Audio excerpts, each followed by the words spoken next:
Welcome to another episode of Tolkien on Tap. I'm TJ, and this week I have Kelly from the Middle Page and Alida Mao. This is part one of Art and Nature in Middle Earth. Welcome to Tolkien on Tap.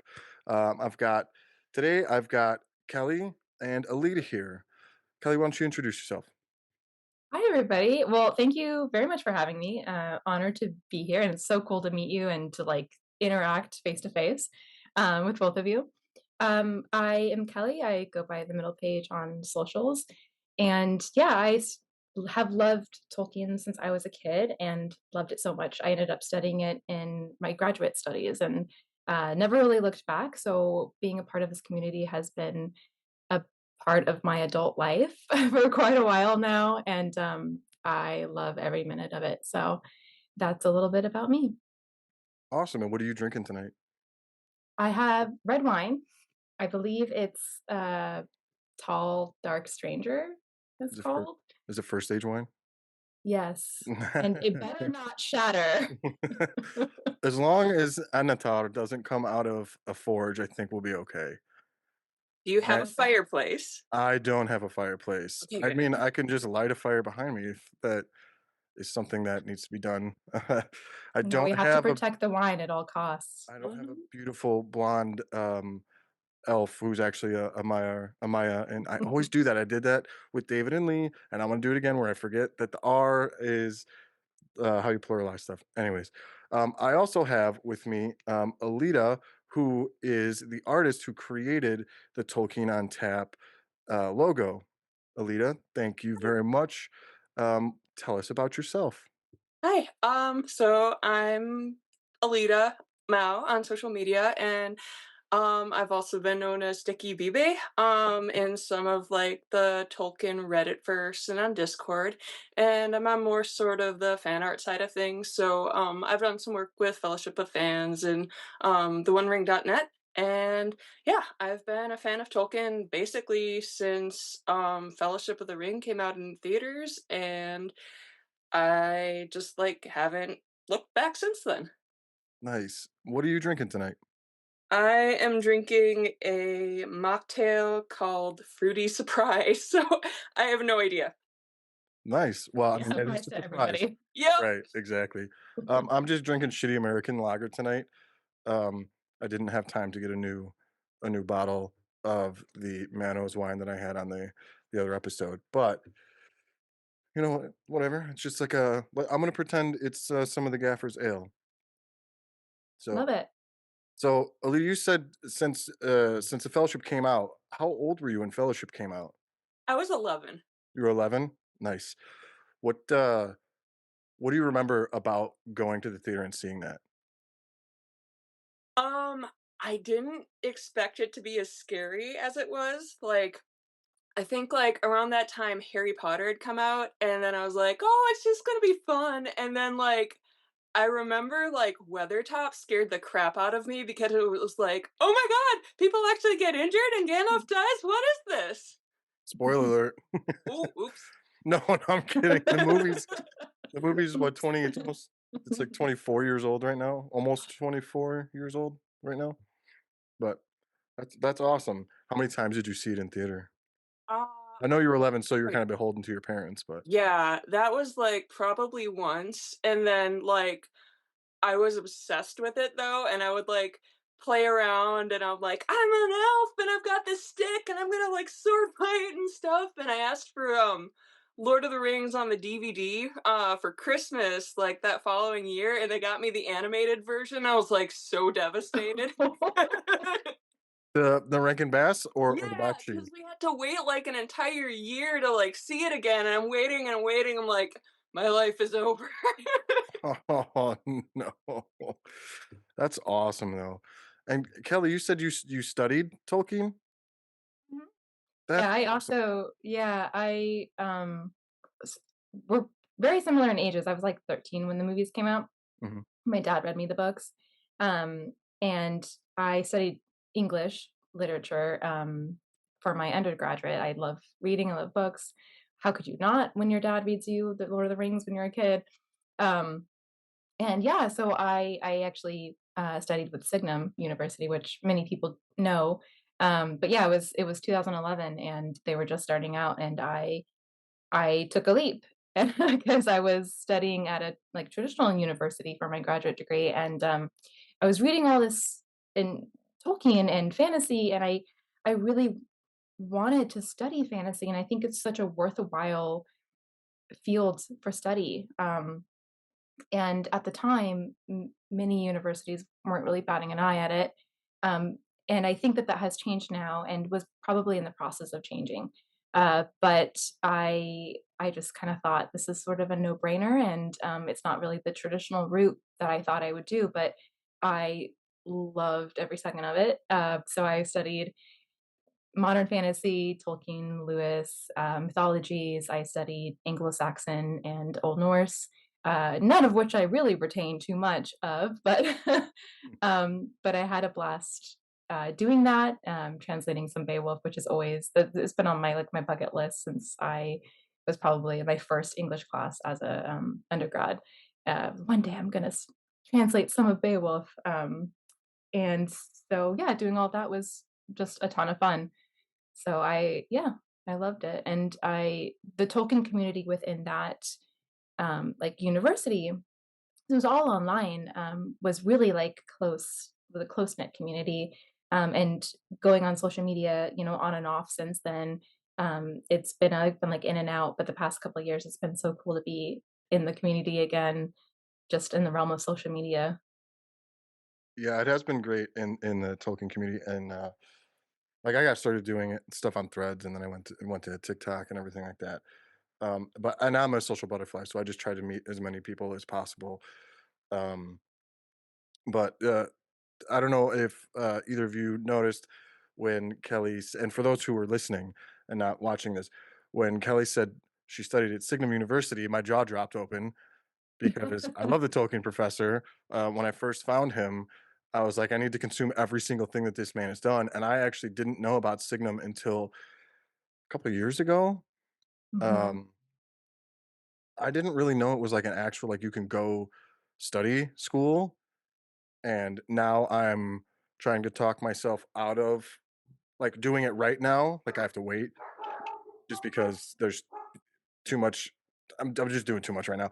But yeah, I love Corey Olson, and Dr. Margie Park is awesome. Um, and we all know New Better. Not we all. We know New Better do better. He has the Signum Collaboratory that he does stuff there, which is awesome. I'm just plugging a friend real quick. Go to Signum Collaboratory, find New Better Do Better, and follow him. Um, but yeah, and then you said translation on Beowulf, and I was over here looking for my Beowulf, and I can't find my Beowulf. I don't know where it went, and I'm a little upset that I can't find my A Beowulf. travesty. I know it's You not the have Tolkien. to. I know it's not the Tolkien um, translation, but Oh, that's fine, I I have do it. have it. Yeah. You have the Tolkien one? Oh, it's in the other room where my dogs are barking, if you can hear them. Yeah, it's Um, all good. yeah. No, I have several translations. Tolkien's is really fun. Um, but yeah, I to consume everything that Corey Olsen has done is quite the feat.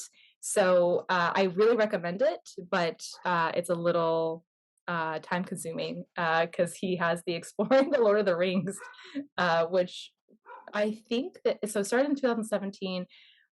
I have not kept up with it as much as, like, I would want to, but Mhm. I they're definitely not done with Fellowship.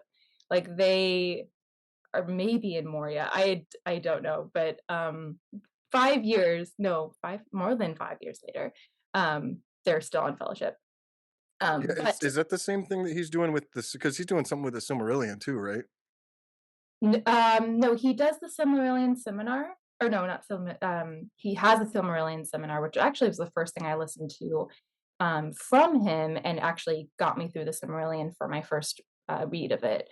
No, they do the Silmarillion film project. That's what it is. Um That's what I was thinking of. yes. Yes. Yeah, where they build out they're, like, building out, like, fan, um, Silmarillion if it were, like, made into an adaptation. Yeah. And I have not I don't I don't really listen to that one, so I don't know too much about it, but I that is also very long going at this point. Yeah, I went on the YouTube and looked that up, because there's someone on, TikTok, dearly departed TikTok soon, but who mentioned that Corey was doing something, uh, like the Silmarillion film project, and I was like, "Oh, that's awesome." I went on YouTube, I found it. It's like hours and hours and hours and hours and hours and hours and hours, and I was like, "This one's gonna have to be a little bit slower because I just found it this past year." So, Yep. yeah, Yeah. Alida's face, she's got a very shocked face. Yeah, I think the first like, the introductory episode, I think was, like, 2 to 4 hours, something like Oh that. my god. Yeah, yeah, Corey Corey's just like lean ins to his inability to keep things short now, which is great. I it's love it. It's hilarious. chaos. It's total chaos.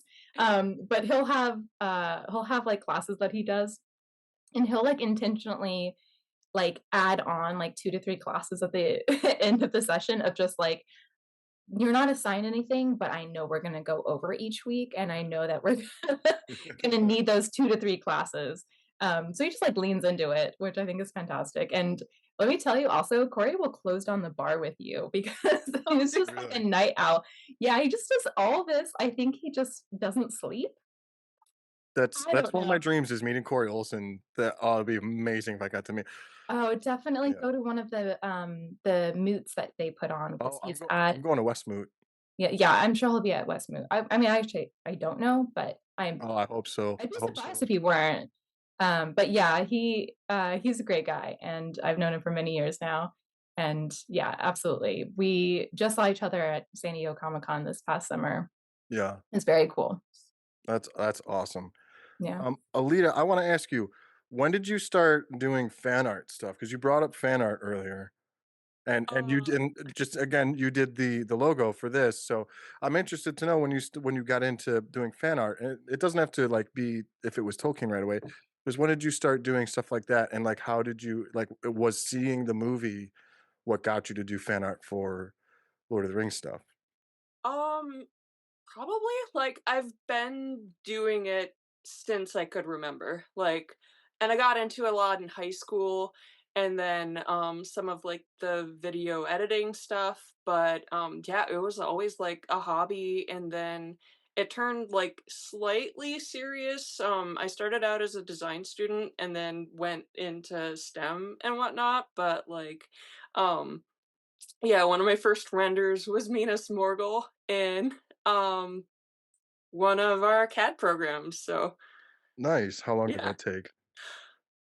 like, 20 hours. Yeah, I get that. I'd love to see that if you still have that. I don't, I wish I Oh, could. no. Yeah, Oh, oh no. So do you still do, like, computer stuff? not as much.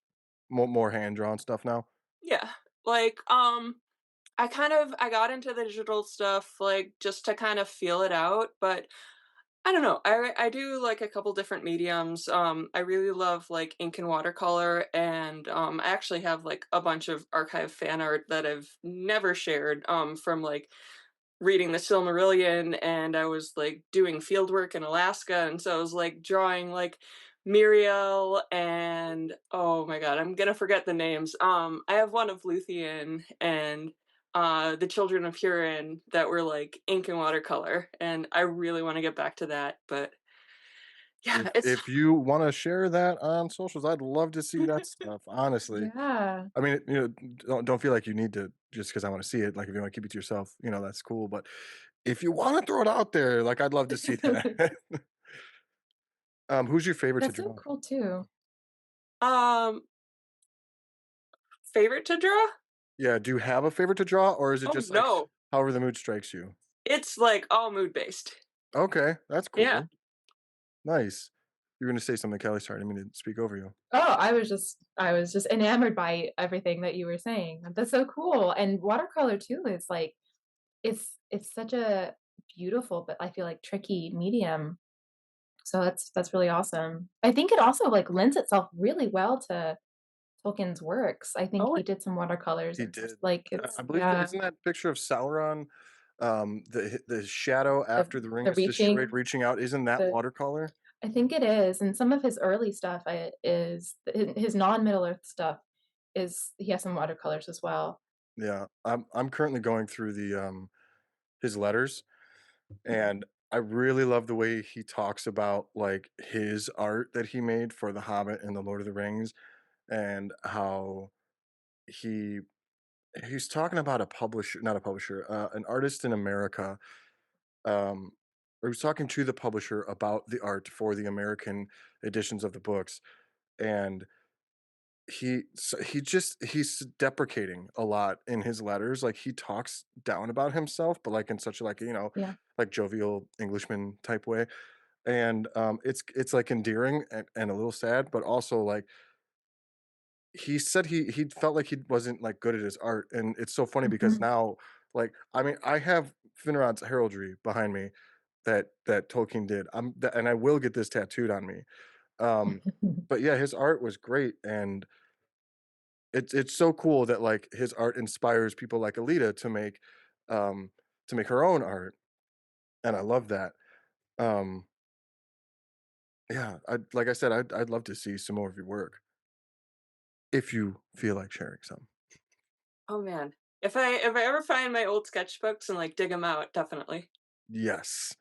Have you ever seen Tolkien's drawings of like Rivendell? Cause like I love going back and like seeing his original concepts and then like seeing how they align like with the writing and how different it can be from like what we're used to in the adaptations. Yeah, yeah. Yeah. Like, What's sorry, go ahead, Kelly.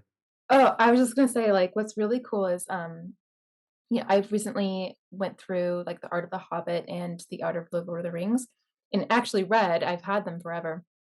But, what's really cool is you can see that when he was both writing out The Lord of the Rings and drawing it, in drawing and illustrating The Lord of the Rings, it actually changed what he ended up writing in the text because he would, like, start thinking about how it worked like the geography or maybe even just like the tower structure of something like Barad-dûr. And he realized that I think the best examples are Think actually. He changed that many times, and he would work out both in ink and in like paintbrush how he would write the story, and it's really fascinating. If you don't have your hands on those books, I cannot recommend them enough, because you can see his developing creativity, like, in working in tandem together. Oh, I have cool. I have the deluxe editions of The Hobbit, Lord of the Rings, and Silmarillion with all of Tolkien's, Yeah. illustrations. Just not to pull that out and show it off or anything, but, as a Christmas gift from mommy and daddy because 'cause I'm spoiled. Love it. Yeah, those are Uh, really cool. so, what's what's either of your what's your favorite thing about, like, Tolkien in general? Like, anything from his stories, anything from, like, letters, or doesn't even have to be Lord of the Rings related. Um, like, I just like learning about people and how Tolkien affects them and what things they hold dear to them. Either one of you.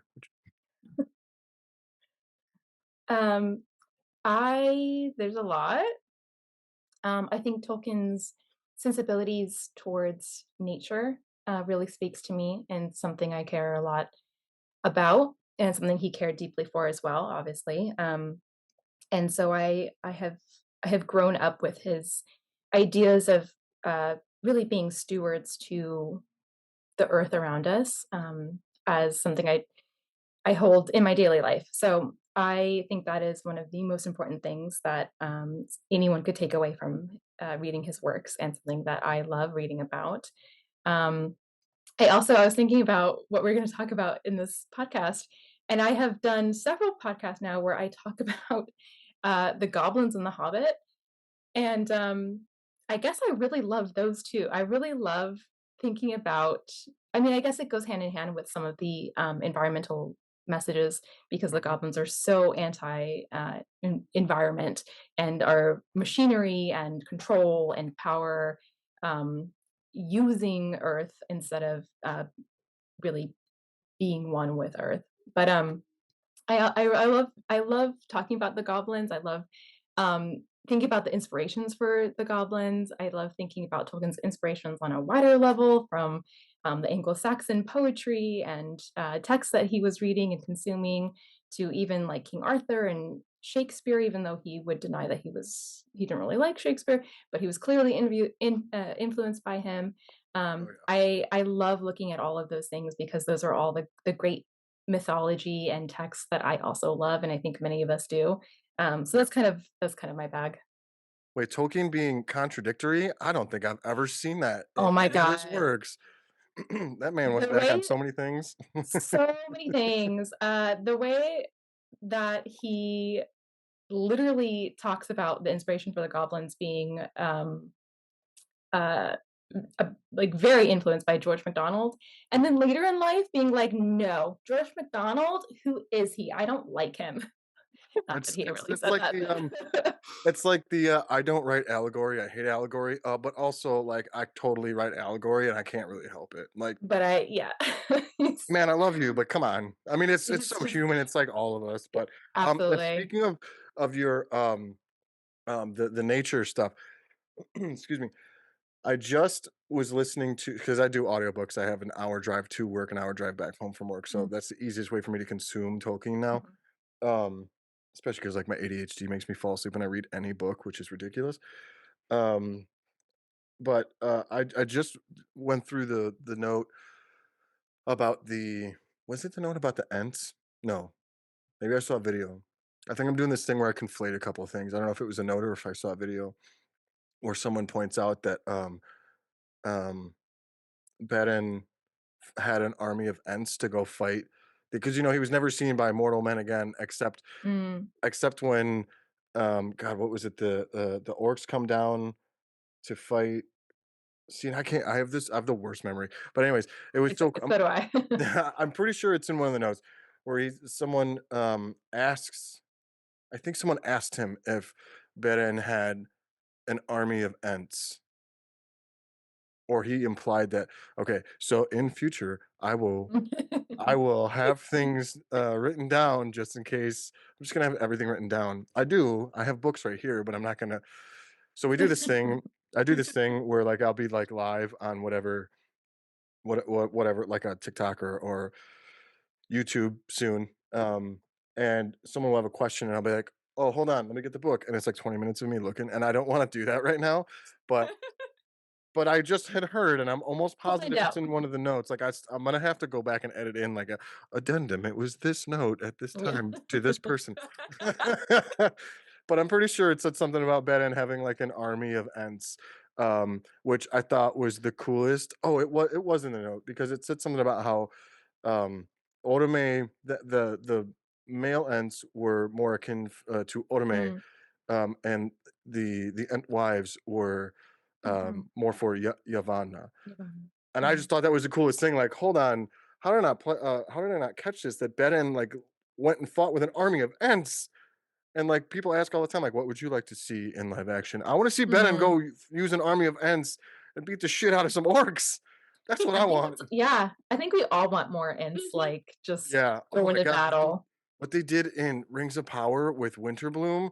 Yes, Oh my Man. god. That was feminist devastating. icon. Yes, and the Yeah. way Orandir the way Ishmael Cruz Cordova played Orandir in that moment was perfect. It was all the people who, like, dislike Rings of Power, which, by the way, if anybody listening or watching, if you dislike Rings of Power, I'm sorry. I don't think you understand Tolkien because, like, the way that elf interacted with that Ent was absolutely perfect, and the lines that were spoken were so beautiful. Like, The way that he interacts with nature the whole time, yeah, because, yeah. like, in the first season, the scene with the tree, like, Oh, brought me to tears when yeah. they were like, "This tree has been here longer than you. It has a right to be here." Yeah. And, like, I wept. Oh my god. And coming full circle where, like, Winter Blossom's like, "Hey, have you ever laid, iron to a tree?" And he's like, Mhm. "Yeah." Oh, Yeah. I was yeah. like, "Oh, Yes. he still holds that regret." He Like, knows the weight of it too, like, and she knows and he knows how much that hurt him and hurts the world around him. Yeah. Like, there's a mhm. lot of good in Rings of Power, especially season 2, but that's probably in like the top 3. And it's like one of the most subdued scenes, especially once I mean, because the Ents come and piss off. Mhm. But after that, once Arondir starts talking to Winterbloom, and I can't remember the Ent's name that Jim Broadbent played. It's not important. I feel terrible for saying that. I will look it up while we do this. Um, It's okay. We know the lady's name. that's right. She was the more important one, especially She because was we the don't mo right, especially because like we have Ents doing things in Lord of the Rings. We don't have Entwives doing anything Yeah, anywhere. yeah, So yes, I agree, Kelly. yeah. Um, but Alita, what about you? What's one of or some of your favorite things about like things that you just like constantly think about when you think of Lord of the Rings or Um, Tolkien in general? how they treat mortality and also the Akallabêth, and, like, I will never forget, like, once I could finally get into it, like, the Silmarillion and seeing just, like, how much this extended legendarium, like, was woven into Lord of the Rings, and I can't imagine, like, going and reading that, like, the original trilogy and not having those, like, little bits and pieces and then realizing there's this whole other, like, expansive age, actually 2, that we had, like, almost no information about, and I just, like, I love the deep dive. I'm not as much of an elf person, but I really love, like, how they explore, like, mortality and what people like, the lengths people will go to avert that, even, like, in the Third Age, like, where Gondor, like, all they do is, like, hold, the value of, like, their past lineage over, like, current grandeur, and they go without a king for, like, almost 2,000 years because, like, they held that past in reverence, and So I'm gonna when David and Lee hear this, they're gonna give me so much shit. But uh-oh. I have to mention Finrod. Have you read Athrabeth? Finrod Andrath? You have not. Okay, if you want to know, if you're really interested in the mortality versus immortality thing, definitely find if you have it's in Morgoth's Ring. If you have that, it's I in. Okay, do do, you, it's on one of my perfect, bookshelves, perfect, and perfect. that's right over here. Perfect. So Athrobeth was supposed there's a note by Christopher after the actual text of Athrobeth where he says that his father wrote that it was supposed to be included as an appendix in the Silmarillion. And it's a conversation between Finrod and Andrath, who is a wise woman of the House of Beor. And they talk about the dichotomy between mortality versus immortality, and it's such a good read. It's so philosophical. It's incredible. It's one of my favorite things to read, honestly. So, which by the way, me and Lee and Dave were talking about drinking games on this. I mentioned Finrod, so let's take a drink. Which leads me into my second question, Alita. When you first read Silmarillion, how did you feel about uh, Elwë Singolo or Eluthingle? Uh-oh. No, it's okay. M It's okay. King of Doriath? Elven Yeah, King? Oh, you said you I didn't. don't remember it, so That's fair. No, that's okay. That's okay. And just for David, I have to. This is another part of the drinking game. Fuck Elu Thingle. Fuck Elwie Syndiculo. We take a drink whenever we say that. I'm sorry, Kelly. I I see the mean, face. yes. Oh, wait, Okay. Single Melly Single, that's, Tinkle and Melian. Luthien dad? Or Yes. no? Yes. Oh, yeah, fuck him. Okay, that's another drink. I will say though, the Tinkle and That Melian chapter is one of the most beautiful things. is a great chapter. That is a Just saying. great chapter. I will agree with that. Um, But I'm everything that not. happens after, Isn't he he will like dumb. He will isn't he, like, dumb. so overcome with Melian's beauty that he just, like, stands in the wood looking at her for, like, 50 years, or am I It's a miss couple of 100 years. Oh my god, okay. Yeah, it's like 2 or 300. Kelly probably knows better than I do. It's like 2 or Yes. 300 years, right? Yeah. Yeah, Yeah, as I it's recall, it's a few hundred years, and so his people are just looking for him the whole time, that they're like just scared literally they're like, "Where did our king go?" Círdan literally wants so badly, or no way for those who want to listen, have his original Quenya name. Um, Círdan is looking for him. He wants so badly to go over to Valinor, but he doesn't because he's looking for Thingol for hundreds of years, They're and like, then "We followed you here." Yeah. he ends up being one of the last elves to leave Middle Earth. It's the saddest. It's the saddest. I'm gonna pour one out for Círdan. That's he's my second favorite in Yeah, Legendarium. it's good. So you don't dig on elves as much, Alita? Not as much. No, what's your jam? The race of men? Actually, humans, like Okay. the Dunedain, and I love the oh my gosh, Istari? Yeah, yeah, yeah. Yeah, yeah. I really loved like is it Unfinished Tales? Like the chapter where it just like elaborated on them a little bit more and yeah, I stand for Radagast. Someone just sent me, I think it was Gloomweaver on Threads and Instagram, sent me and David a picture from Unfinished Tales on the Astari chapter, and she pointed out.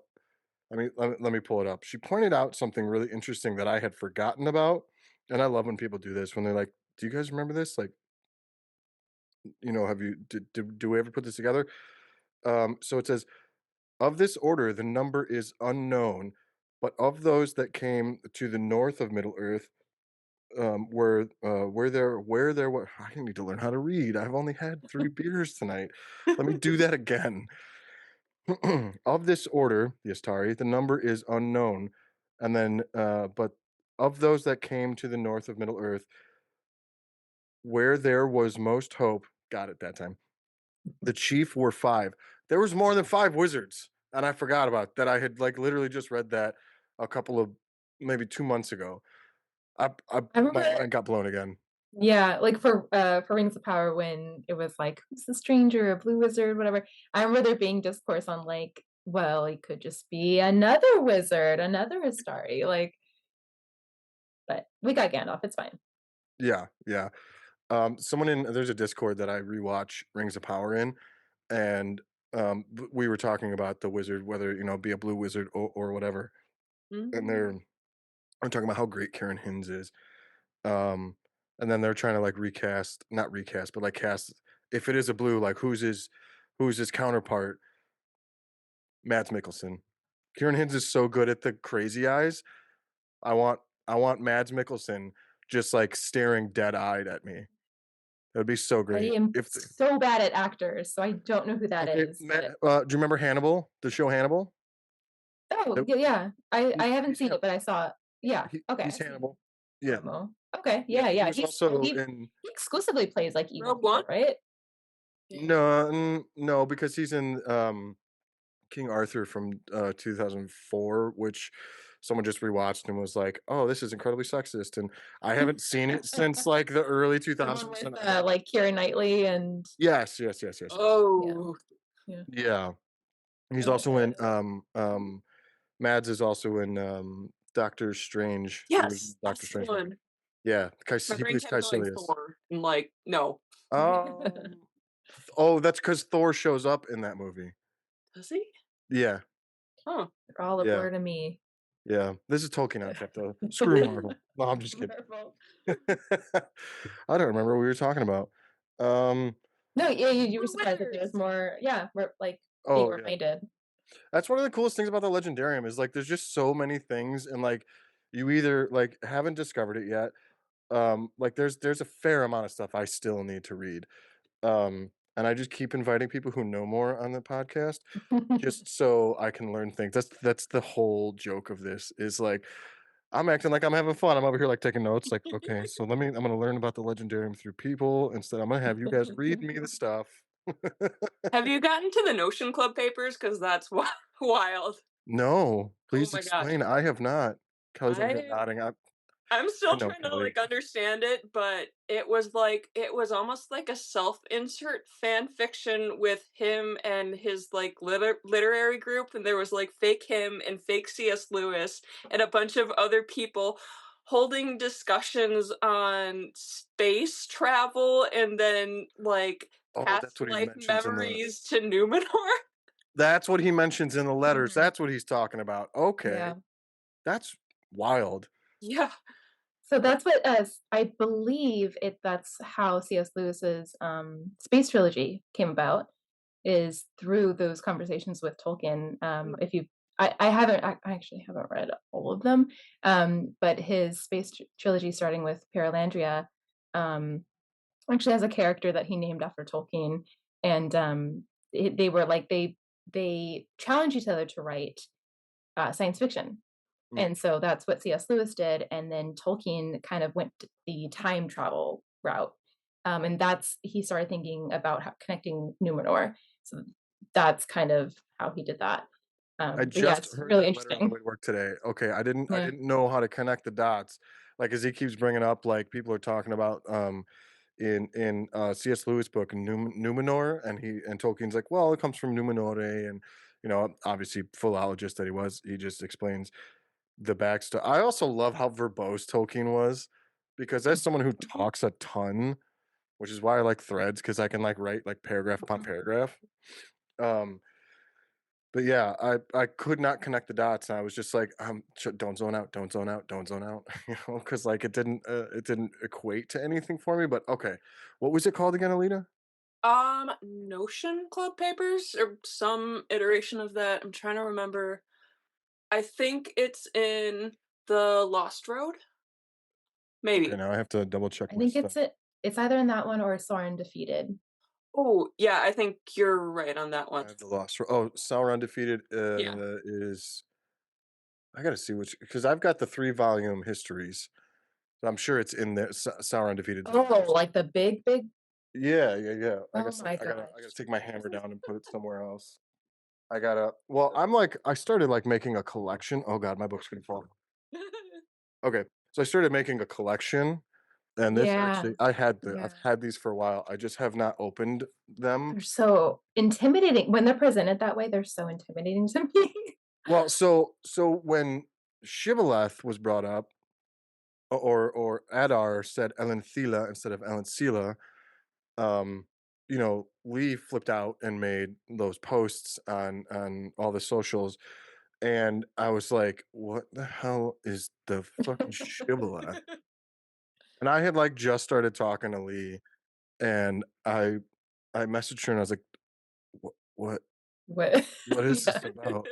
And she's like, "It's the nerdiest thing in the world. You need to go read it." And I was like, "Where do I find it though?" Like, Yeah. I'm an idiot not Googling over here. She's like, "It's in yeah, it's in Morgoth's Ring." And I was like, "Okay, now I gotta find out." So I'm like, I'm not gonna open these books up and find out what's in them. I literally just typed in Morgoth's Ring, and it shows like the editions and the books that it's in, and I was like, "Oh, it's in Mhm. the 3 volume histories. Awesome." So I opened it up and I read it, and it is the nerdiest thing I've ever read in my life. I love how nerdy it is. Have you Yeah. read it, Alita? No. Oh, it's the nerdiest thing in the world. So basically, there's a schism that happens in Valinor because of a language shift, and Feanor makes it political because his mother's name before the shift was Therinde, like with a thorn, the th sound, and then the language shifts from a th sound to an s, and people start calling her Serinde, and he gets pissed because she's dead at this point, and so he Like, them's fighting words. no, not even a joke, and like and It's like Banner, so Yeah. yeah, like everything's a fight. Everything's a fighting word to Feanor, unless it's "I love you," you know. But if you say it wrong, it's fighting words. Right, exactly. So he makes it political, and like in the shibboleth, it talks about how Galadriel goes out of her way to say "s" instead of "th" just to piss him off even more. we love a petty bitch. Yeah, exactly. I'm gonna take a drink for that because that's absolutely true. Cheers to Galadriel. Cheers to Galadriel, absolutely. Or Artanis if, you wanna be, what's the word, pedantic, which also in the letters, Tolkien calls himself a pedant a lot, and I kinda like that because 'cause I'm really pedantic when I know the rules. When I don't know the rules, I can't be pedantic. So, So wait, you know, then is another version of her name like Galatariel or how did so there's 2 versions. oh It's my either gosh. Altariel or Altariel. Alatariel. And how does Yeah. that work in? So, I believe Alatariel no, Altariel. No, Alatariel. I believe I'd have to get the shibboleth out. It says in there, but I believe the longer one, it comes from, Celeborn gave it to her. Yeah, it's the but it's the Quenya version of the name because Galadriel is the nickname that Celeborn gave her. That's her episse, which is the nicknames. Which oh yeah, that's where I learned about father names and mother names and epices, which I can't remember what those are actually I called. don't Like know. All of those, I just am not super good at all memorizing all of those things. And David and Leah both are, so yeah. yeah, yeah, they really are. I had a TikTok live yesterday, and David literally starts go. Someone goes, David, you should teach a class on Quenya, and he's like, oh, I don't know a lot, and then he like starts accidentally teaching a class on Quenya, You don't going into know a like lot. nominative and all this stuff. And someone in the comments goes, TJ, thanks for tricking David into teaching us Quenya. Because that's what I Amazing. do. I'll just goad someone into doing it. Whatever.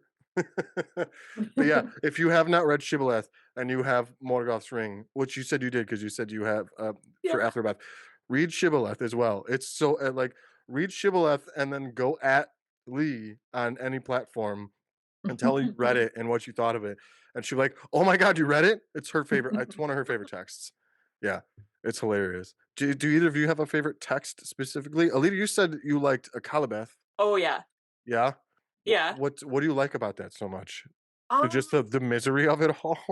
basically like I feel like it was part of it was like Sauron really being in his own as like and showing like how terrifying and manipulative he can be and just like taking these little insecurities and leading to an entire downfall of like the greatest civilization of men in Middle Earth's history and that just like terrified me and I loved it. Yeah. Yeah, it is great. I wish it was longer. I know there's more other places, but, like, Akallabêth proper, I wish was a bit longer. Be Mhm. super cool. Like The Fall of Numenor, the book, I'm looking at it on my shelf. Like it's a little bit more fleshed out, but still like I wish it was a Yeah. little more. I have it. I just got it, but the thing is I've got so much to read, and I'm currently on the That one, letters. the audio is good on that one. I half read it, half listened to it because I do a lot of audio as well. Oh, okay. And I believe it's is it Brian Sibley reading it? I don't know any of the names except for Andy Serkis. Oh, which I wanna talk about Andy Serkis in a minute. Mm, Um, and speaking of audiobooks, and, who's the guy who did, Silmarillion who says Iluvatar? What's his name? no, that's Andy Serkis. No. He says it like that too. Oh, well, it's the British Oh, well, I guess the Andy Serkis is British too, but, the older British man, good God, what is his name? Why is my mind blanking so much today? Good thing I have my phone right next to me, let me just look it up. Is Um, that how Andy got it? Because there's only a few things about Andy's narration that I'm like, "No, no," and that's one of them 'cause he says, "Aluvata." Like, I'm like, "Oh my oh, god." no, this guy says Iluvatar. He, like, Oh, hops up on the A, the yeah. first A. God, Yeah, I think he mispronounces a few things, I think. yeah, the only thing The I other guy. okay, the thing I don't like about, Andy Serkis, besides I mean, so he makes Gandalf seem sinister when he shouldn't be sinister, like, I know there's times where Gandalf is, like, super, like, he's Gandalf, right? Like, he's He gonna plays an angry Gandalf, though. yes, yes, yes, and Mhm, I don't personally see Gandalf as angry at all times. mhm. and he made me feel like Gandalf was angry at all times. Like that turned me off right away. I listened to the whole thing because I had already paid for it, and Yeah. I'm gonna listen to it. But and then it gets to the Ganburigan part, and that part Mhm. is already Yeah. has not aged well. Yeah. And he does like the noble savage voice, quote unquote. Yeah. And I was listening on 1.5 speed, and even that was really hard to listen to. Like I really Yeah. wish he had not used that voice. It's cool that he does voices. It helps to differentiate. I get that. But like when we got to that, I was just like, I want to skip this. Yeah, It's that part is hard to short. listen to. Yeah. Yeah. I actually really hate his Tom Bombadil. Oh, that's the other thing. I Yes, actually thank really hate his Tom Bombadil. Like, he just because I understand that Tom sings everything, I get it. I understand that.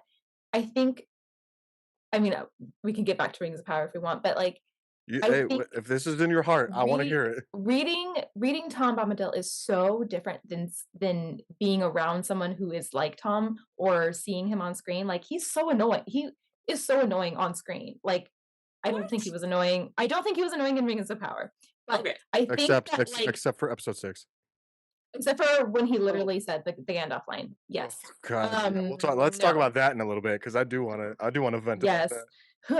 Um, but I think that he's such a difficult character to, adapt because someone who literally sings everything at you is just gonna kinda be annoying, at least to me, Mhm. and when Andy Serkis plays him, like, it's such a annoying, like, he talks so slow, sings so slow, he sings everything, and it sings in, like, this, like, ups and downs, and I'm like, "I And he don't like holds it." notes for so long, He holds it for so long, I and have I'm to listen listening to on it on, almost like, 2 and 2 points.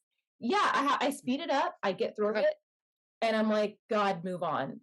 yes. But I can you love Tom in the book, I love Tom, so it's like, can you speed it like so fast that he sounds like a chipmunk?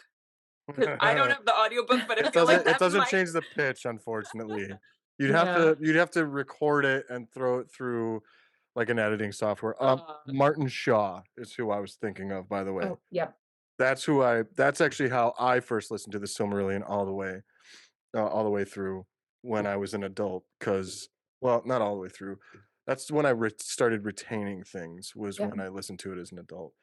Um, but I wanna get back to this to Bombadil in not in episode 6 yet, because I love Rory Kinnear as Bombadil, because a more subdued Bombadil who's also still really weird is the perfect Bombadil for yep, screen. And honestly, mhm, it can translate to the like, I can read him that way now in the book. yeah, It still makes sense to for him to be, like, weird and aloof and singing all the time, but he doesn't have mhm, to be screaming it at you like Andy Serkis does. yeah. And his accent was just absolutely to me, it was perfect. How did you 2 feel about him? In that, oh, and we'll get into episode 6 in a minute, but just, like, initial overall thoughts. yeah, I loved it. I feel like there were some initial criticisms, like, he's not jolly enough, but I don't feel like that would have translated into screen, and I loved how they incorporated song, but didn't make it like musical theater. It's just like, "Oh, yeah, he's absent-minded and just constantly singing under his breath," and just, like, the general weirdness checks. Yeah. Yeah, like, you're doing magic, and maybe it's, like, a little bit more overt than we're used to seeing, like, you're transforming random objects into bread, but it's also Tom Bombadil, so I feel like he gets a little bit of a pass for that. Yeah. Yeah. Kelly? Yeah.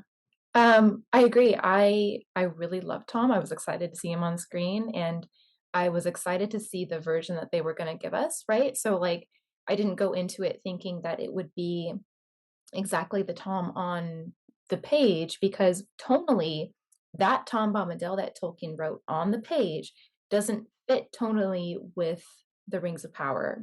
Right. And if they tried to shoehorn it in that way, it would feel shoehorned. It would feel at odds with what the story that they were trying to tell, at odds with the character that he was talking to, which turned out to be Gandalf, which is a very important relationship, I think, that they were trying to portray on screen. So I think that they did it in their way, which worked really well with the story they were telling. I love Tom's ties to nature. I love that he was talking to Gandalf, and I one of my favorite things to come from season 2 is the Tom Bombadil song. It still Yes. brings me to tears because it's a song that's Tolkien's words. Which It's actually wh his words, and it's about which one brings nature. you to tears? The main one The what's his main name one, sings? but I The also reprise, Rufus Wainwright? the yeah, yeah, Rufus there Wainwright, is. yeah. Yes, Thank you. that one, but I also love, love, love that there is a reprise that it's the 2 of them singing together, That's my and favorite one. this is what good adaptation can do. It can make you it's a sort of recovery, right? Tolkien talks about this in On Fairy Stories. Like reading a text, especially fantasy, makes it so that you can encounter the real world anew. You can have a sort of recovery in looking at the real world. And so you're returning to the real world with a new view, a new insight. And so this is what I think good adaptation can do is I will never read those words the same again. I will read them with this new meaning, this new communal meaning between two characters that I love so much, with this new like musical. And as much as that Tolkien loved music and song, I don't always incorporate my own music because I'm not a musician into the works. And so the Rings of Power did that, and I think they did it brilliantly. Yes, that's so well said. Thank you both for being here. I really appreciate it. Um, where can people find you, Alida, if they wanna Right. continue the conversation? Yeah, I have no idea what's gonna happen in the social media verse right now, so that's difficult. But right now, you can find me on Instagram, for Tolkien stuff. It's at Sticky Bay, and I'm also on, was it Blue Sky? I think as just my real name, Alida Mao, and I sometimes post Tolkien content there. Alright.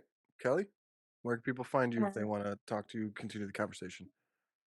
I am on Instagram, the middle page. I'm also on Blue Sky as well, the middle page, I believe. But the username is like long. I don't know. I am also navigating new social media things, so we'll see what comes up. But yeah, basically, if you Kelly, the middle page, I'm sure you'll be able to find me. Well, again, thank you both so much for being here. It's been a great conversation. I've had a lot of fun. We learned how to say cheers in, I believe it's Quenya. Uh, David and Lee looked it up. So, um, Elmian. Elmian. Oh man. Well, that's going to do it for this episode of Tolkien on Tap. Thank you for listening. Be sure to like and subscribe and follow me on any of my social medias. I'm on Threads, Instagram, Blue Sky, and TikTok at _Neej. Namarie.